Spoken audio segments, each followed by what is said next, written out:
Sir मेरा submission है sir आपके सामने। जब हम पेन खरीदते हैं सर तो उसके ऊपर प्राइस लिखा होता है। जब आप घड़ी खरीदते हैं तो उसके ऊपर प्राइस लिखा होता है। जब आप कंप्यूटर खरीदते हो तब भी प्राइस लिखा है सर। जब आप मोटरसाइकिल खरीदोगे उसके ऊपर प्राइस लिखा है। कार खरीदोगे तो उसमें भी प्राइस लिखा हुआ है। ये क्या कारण है कि खेती के जो प्रोड्यूस है उसके ऊपर प्राइस नहीं होता? कभी हम समझने का प्रयास करें सर, क्या कारण है? मेरा कहना है कि सर जब तक हम इकोनॉमिक डिजाइन को बड़े को नहीं समझने का प्रयास करेंगे, हमें समझ नहीं आता कि किसान क्यों मर रहा है सर, क्यों इस क्राइसिस में आ गया है सर। जो आपको एक मस्ट सी है if you want to understand the farmers, the MSP and the economic crisis that people think कि अगर एमएसपी मिल गया तो बहुत बड़ी देश के ऊपर इकोनॉमिक क्राइसिस हो जाएगी। ऐसा कुछ नहीं होगा प्लीज। कि एमएसपी का मसला इतना उलझा हुआ है कि व्हाट्सएप यूनिवर्सिटी देखो तो लगता है सारे के सारे किसान बहुत गलत है कि वो सड़कों पर आए हुए हैं, रास्ता रोक रहे हैं, रेले रोक रहे हैं, और पुलिस को जो है बिल्कुल राइट है कि हमारी जिंदगी क्यों खराब कर रहे हैं, इनके ऊपर जो है बहुत स्ट्रिक्ट एक्शन करना चाहिए। और जब गांव देहात में जाएं, किसानों से मिलकर बात करें तो पता लगता है कि हमारे जो गांव में जो कंडीशंस है फार्मर्स की, उनकी क्या कंडीशन है, क्यों एमएसपी का मुद्दा बार बार आता है। 3 साल पहले 1.5 साल करीब किसान सड़कों पर बैठे रहे और उसके बाद सरकार ने कानून वापस लिए, लेकिन दोबारा से किसान जो है एजिटेट कर रहे हैं। एमएसपी है क्या, गांव के हालात क्या हैं? ये किसान जिन्होंने हरित क्रांति लाई देश में जब अकाल पड़ा, देश में सूखा पड़ा, हमने 10-11 मिलियन टन अनाज हर साल अमेरिका से, यूरोप से मंगाया, तब जाके हमारे देश के लोग बचे। उस हालत में इन किसानों की मेहनत के दम पर आज केस जो है हम जो है सेल्फ डिपेंडेंट, किसी और पे डिपेंडेंट नहीं है अनाज के लिए। हम दूसरे देशों को अनाज देते हैं जब क्राइसिस होती है। तो यहां से लेकर ऐसा क्या हो गया कि किसान इतना दुखी क्यों है? तो मैं लेके आया हूं मिस्टर देवेंद्र शर्मा को। ये भारत के सबसे प्रोमिनेंट स्पीकर हैं, सबसे प्रोमिनेंट, ये इंडियन एक्सप्रेस के बहुत सीनियर एडिटर रहे हैं। इन्होंने 5 किताबें लिखी हैं, हजारों लेख लिखे हैं, दुनिया की बड़ी बड़ी यूनिवर्सिटीज में विजिटिंग प्रोफेसर हैं। भारत इनको अप्रोच किया, मैंने इनसे बात की, हमने एमएसपी से बात की, हमने गांव देहात के जो कर्ज है उस पर बात की, हमने कॉर्पोरेट को फार्मर्स के साथ कंपेयर किया, और हमने कंपेयर किया कि जब आलू के और प्याज और टमाटर के भाव बढ़ते हैं तो पूरा देश की ऐसे लगता है अर्थव्यवस्था जो है लड़खड़ा गई है, लेकिन हम किसान को जो है उसका न्यूनतम मूल्य देने के लिए तैयार नहीं, मिनिमम सपोर्ट प्राइस देने के लिए देश तैयार नहीं है, और पूरा का पूरा एक ऐसा बना दिया जाता है माहौल कि किसान तो वहीं रहो खेतों में। और हमारी जो पिक्चर है किसान के बारे में कि गरीब है, धोती वाला है, और इसको जो है कोई हक नहीं है कि ये भी अपनी जिंदगी अच्छे से जिए। काफी इन्होंने बातें ऐसे कही हैं जो कि आपको चौंका देंगी, आपको हैरान कर देंगी। हमने कहा है कि देश बचना चाहिए, और किसी से भी हमने ये हालत नहीं होनी चाहिए कि हमारा किसान जो है सड़कों पर है। हमें उसको बहुत इज्जत देनी चाहिए, बहुत डिग्निटी देनी चाहिए। आप किसानों की बात करते हैं, मैं जवान रह चुका हूं और किसान परिवार से आता हूं, तो हमारे कहीं ना कहीं दिल जो है गांव देहात से, जमीन से जुड़े हुए। एमएसपी मुद्दे को अगर आप, मैं कहूं कि आप जरा एक्सप्लेन करो, why are the farmers agitating, क्या इश्यूज हैं ब्रॉडली, अगर आप समझा सको हमारे ऑडियंस को। सर जब पिछला आंदोलन हुआ था किसानों का, आपको याद है 2020-21 में, उस समय मैंने एक बात कही थी कि एक्चुअली हमें 3 कानून नहीं चाहिए, हमें एक चौथा कानून चाहिए, और वो जो चौथा कानून है वो एमएसपी को कानूनी अधिकार बना दे। ये मेरा कहना था। और जब मैंने ये कहा तो मुझसे सवाल पूछा गया कि आप क्यों कह रहे हैं कि भाई एमएसपी को कानूनी अधिकार दिया जाए, एक बात। दूसरा उन्होंने कहा कि ये चौथे कानून की क्या जरूरत है। तो मैंने कहा कि हमें ये समझना है कि अगर ये कानून एक बन जाता है तो जो ये 3 कानून लाए गए हैं, जिसको कईयों ने कहा कि ये काले कानून है, जो भी कंटेंशियस फॉर्म लॉस थे वो, तो मेरा कहना है कि वो तीनों ऑटोमेटिकली ही डिसमिस हो जाते हैं। क्योंकि सच्चाई ये है सर, देश में और दुनिया में कोई भी कंपनी जो है वो किसान को ज्यादा दाम देने को तैयार नहीं। और जैसे ही किसान डिमांड करता है कि उसकी इनकम में बढ़ोतरी हो by way of legalize price, तो एक आपके सामने एक असॉल्ट आता है कि भाई ये मार्केट गड़बड़ा जाएंगी, दुनिया का क्या होगा, देश का क्या होगा। ये हम जो आजकल भी सुन रहे हैं, ये बहुत सालों से हम ये बात सुनते आ रहे हैं। लेकिन आपने जो सवाल किया कि सर ये क्या कारण है कि भाई किसान इतना गुस्सा है, पिछली बार जब आंदोलन हुआ था तब भी देखा हमने, और आज भी हम देख रहे हैं, क्या कारण है? सर कारण बहुत सिंपल है सर, और ये मुझे लगता है कि देश को समझना है, और नवयुवकों को तो ज्यादा समझना है क्योंकि फ्यूचर उनके पास है। सीधी बात सर ये है कि किसान का दशकों से हमने दोहन किया है सर, और वो इतना किया है कि किसान तो बेचारा क्योंकि उस दबाव में था या उस सर्वाइवल मोड में था कि वो कभी अपनी आवाज नहीं उठा सका। लेकिन एज ए सोसाइटी भी हम सब फेल हुए सर, हम सब फेल हुए क्योंकि हमने कभी किसान का दुख दर्द समझा ही नहीं, उसकी आवाज के साथ या उसके साथ भी खड़ा होना हमने माना ही नहीं कि यह जरूरी है। और आप देखिए कि मैं 2-3 उदाहरण दूंगा ताकि पता चले कि कितना सीवियर क्राइसिस किसान भुगतते आ रहे हैं। सर जब 2016 में सरकार ने जब कहा कि भाई हम किसान के अगली 5 साल में इनकम डबल कर देंगे, तो उस टाइम पे मुझे टेलीविजन पे पूछा गया कि सब किसान की इनकम है कितनी जो हम डबल कर देंगे। अब मैंने कहा कि अगर आपने ध्यान से देखा हो, जब ये बजट में ये कहा गया था तो उससे 2 दिन पहले इकोनॉमिक सर्वे पेश होता है। इकोनॉमिक सर्वे में यह कहा गया था कि किसान परिवार की जो औसतन आय है 17 राज्यों में, यानी 17 स्टेट्स ऑफ इंडिया में, विच मीन सर तकरीबन आधा देश हो गया। हाँ, तो आधे देश में उन्होंने कहा किसान परिवार की औसतन आय 20,000 रुपए साल की है। 20,000 रुपये और साल की है? 20,000 रुपए साल की सर। अरे ये बहुत ये शॉकिंग। शॉकिंग है सर। और ये इकोनॉमिक सर्वे में था जी, मेरा आंकड़ा नहीं है, ये सरकार का अपना आंकड़ा है। हम्म। और उसमें ये कहा गया कि जो 20,000 रुपए साल की है, जिसमें मैंने आपसे पहले कहा कि ये आधा देश हो गया, लेकिन अगर मैं उसको ब्रेकअप करता हूं सर, तो इसका मतलब हो कि 1,700 रुपए प्रति मंथ या माह से कम में किसान गुजारा कर रहा है।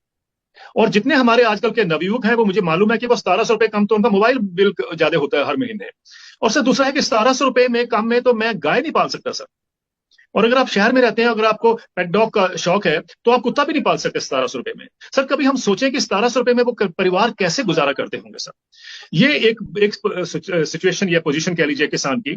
और उसके बाद 2019-20 में, एक 18-19 में सरकार एक सिचुएशनल असेसमेंट सर्वे करती है, सरकार का ही है, situational assessment survey for agriculture house hold. उसमें ये 2019 में हुआ, 2021 में इसका जो रिपोर्ट है पेश होती है, वो ये कहती है रिपोर्ट कि ये जो सर्वे है उसका आंकलन या उसका एनालिसिस ये था सर कि किसान परिवार की सारे देश में जो इनकम है, परिवार की बात मैं कर रहा हूं सर, एग्रीकल्चर हाउस होल्ड की बात कर रहा हूं, वो 10,218 रुपए है। भाई। इसका मतलब उन्होंने ये कहा कि 10,218 परिवार में अगर आप 5 एवरेज मेंबर मान लीजिए फैमिली के, तो सर उसमें कोई तो मनरेगा में काम करता होगा, कोई दुकान चलाता होगा, वो सब मिलाकर जो इनकम थी, वो सर्वे में ये आया कि 10,218, और ये मनरेगा से भी कम इनकम है सर। और एक बात और हम समझे कि उसको उसको अगर ब्रेकअप करते हैं तो बड़ा इंटरेस्टिंग, एक अखबार ने बड़ा अच्छा एनालिसिस किया था कि डेली जो किसान की इनकम बनती है सिर्फ खेती से, नॉन फार्म एक्टिविटीज को अगर हम ना जोड़ें, मात्र 27 रुपए किसान की इनकम है सर प्रतिदिन। बहुत, दिस इज वेरी शॉकिंग। ये रोंगटे खड़े करने वाले आप आंकड़े बता रहे हो। मैंने सपने में भी नहीं सोचा था कि हम मानते हैं हालत खराब है, कि इतनी हालत खराब है। तो सर मेरा भी खून जो है वो आप जानते हैं उबलेगा इस बात से, सभी का जो भी सुनेंगे उनका, जैसे आपने कहा, रोंगटे खड़े होते हैं। अच्छा सर यहाँ पर ही हम ना छोड़ें, हम देखें कि एक ओईसीडी करके दुनिया की सबसे रिचेस्ट ट्रेडिंग ब्लॉक है, organization for economic cooperation and development. ये जो है 37 देशों का एक समूह है, और ये सबसे रिचेस्ट ट्रेडिंग ब्लॉक है दुनिया का सर। तो उस ट्रेडिंग ब्लॉक ने स्टडीज करनी शुरू की है सन 2000 से। इसको कहते हैं प्रोड्यूसर सब्सिडी इक्विवेलेंट। उनकी जो रिपोर्ट आती है वो ये कहती है, ये प्रोड्यूसर सब्सिडी इक्विवेलेंट की रिपोर्ट तो मैं अभी बाद में बात करता हूं, पहले एक और रिपोर्ट देखने सर। उन्होंने एक अध्ययन किया अलॉन्ग विद दिल्ली का एक एनजीओ है इक्रियर, उसके साथ मिलकर उन्होंने ये पाया कि सन 2000 से लेकर 2016 के बीच में, यानी 16 साल में, भारत के किसानों को 45 लाख करोड़ रुपए का नुकसान हुआ। 45 लाख करोड़ रुपए का नुकसान हुआ है सर ये एक साल का बजट है जो किसानों को इस 16 साल में ये लॉस हुआ सर। और उस 16 साल में जो ये लॉस हुआ, कभी मैंने नहीं देखा कि कभी पार्लियामेंट में डिस्कशन हुआ, किसी ने सवाल पूछा हो, किसी स्टेट असेंबली में सवाल आया हो, या किसी एग्रीकल्चर यूनिवर्सिटी या नॉर्मल किसी यूनिवर्सिटी में भी इसकी चर्चा हुई हो। और मीडिया पे तो आप छोड़ ही दीजिए, हाँ। 2-3 लोग हम रह गए जो इस बात को उठाते थे। मेरा सबमिशन सर ये है कि कभी हमने सोचा है कि 45 लाख करोड़ रुपए का नुकसान कितना होगा। हालांकि मैं उस स्टडी को कंजर्वेटिव मानता हूं, लॉस उससे भी ज्यादा है, वो अलग बात है, हम उसको, लेकिन कम से कम ये तो फिगर हमें मिली। मेरा सबमिशन यह है कि सर अगर इतना बड़ा लॉस हुआ है, अगर कहीं कॉर्पोरेट का 5 लाख करोड़ भी नुकसान हो गया होता, आप देखते देश का मीडिया खड़ा हो जाता कि साहब ये पॉलिसी पैरालिसिस है, इसको इकोनॉमिक स्टिमुलस पैकेज देना चाहिए, पार्लियामेंट में सवाल होते, स्टेट असेंबलीज में सवाल होते, यूनिवर्सिटीज भी उसके ऊपर काम करती। लेकिन क्योंकि वो किसान का वो क्राइसिस था, किसी ने चर्चा नहीं की सर। ये जो अनदेखी किसान, हम शुरू में ही मान ले कि कहीं ना कहीं मतलब हमारी उदासीनता है, हमारी नॉट केयरिंग एटीट्यूड है, और मतलब किसान एक है, एग्जिस्ट करता है, उसके भी सी थ्रू देम हम उसके लिए दर्द तो छोड़ो, कोई सहानुभूति नहीं है, कोई अफेक्शन नहीं है, कोई रिगार्ड नहीं है, सिर्फ खोखले नारे हैं जवान किसान के लिए। आपने बिल्कुल ठीक कहा सर। और मैं आपसे आगे भी उसमें हम चलते हैं अगर, तो ये किसानों ने ये देखा सर कि उनके लिए कोई नहीं खड़ा हो रहा है, कभी किसी ने आवाज नहीं उठाई। आखिरकार हार कर आदमी क्या करेगा जी। तो उन्होंने जो 2020 में आंदोलन किया है, वो आंदोलन था कि भाई उनके उसी अधिकार के लिए कि भाई हमें एक एडिक्वेट इनकम चाहिए by way of in legalise price, और by way of inadequate pricing system बनाया जाए। वो उन्होंने प्रोटेस्ट किया, 1 साल प्रोटेस्ट चला। सरकार ने अंत में आकर हमने देखा है कि उन्होंने वो 3 लॉ विड्रॉ कर लिए।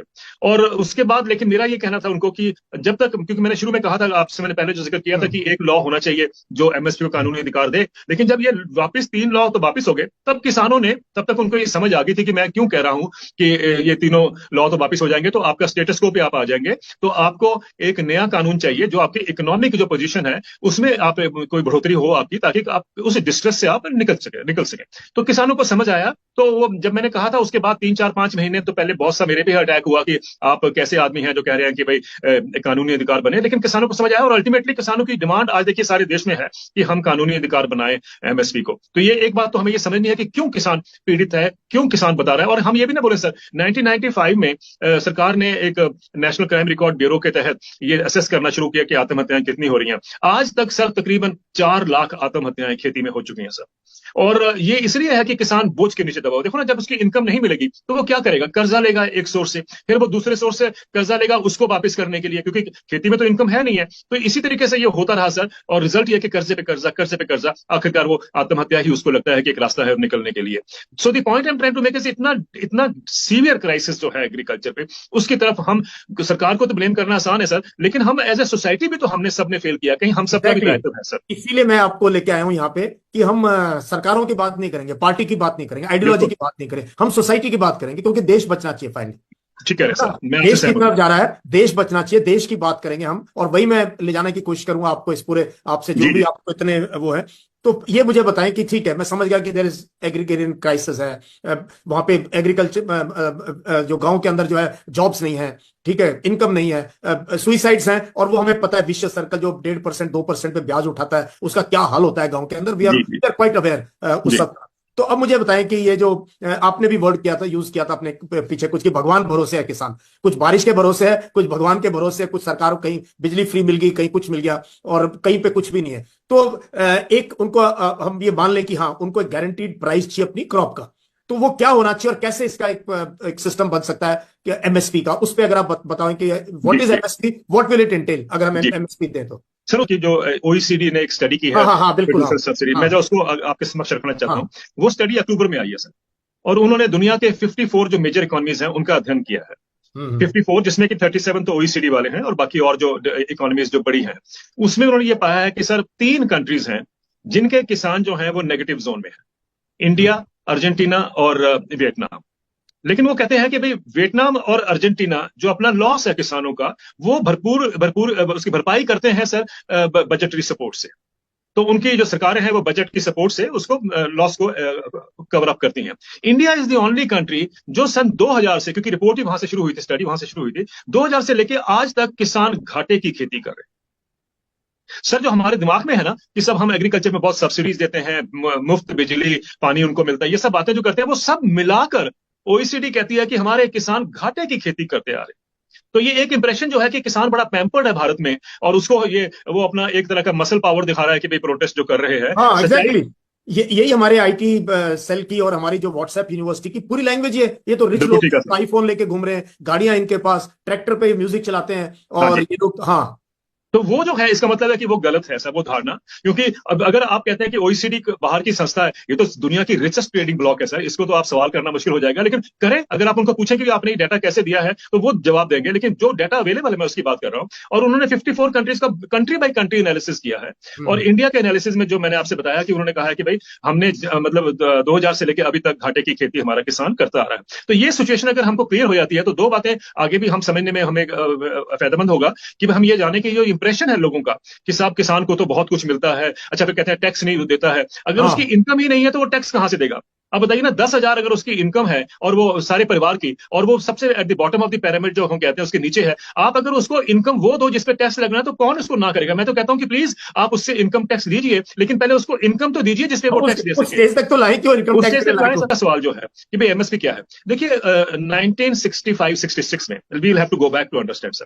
1965-66 में क्या हुआ कि जब Lal Bahadur Shastri was the prime minister in 65, आप जानते हैं, and we had a war with Pakistan, आप तो ज्यादा जानते हैं इस बात को सर। और उस समय क्या हुआ कि India also had a famine, drought, not हाँ, फैमिन अकाल, बट बहुत बड़ा अकाल पड़ा था। हाँ, उसमें क्या हुआ सर कि we had to import 10 million tons of food grains from America, और उसके अगले साल फिर वो सूखा पड़ा, और रिजल्ट हुआ कि हमें 11 मिलियन टन्स फूड इंपोर्ट करने पड़े, और वो that was the biggest food import at that time in history.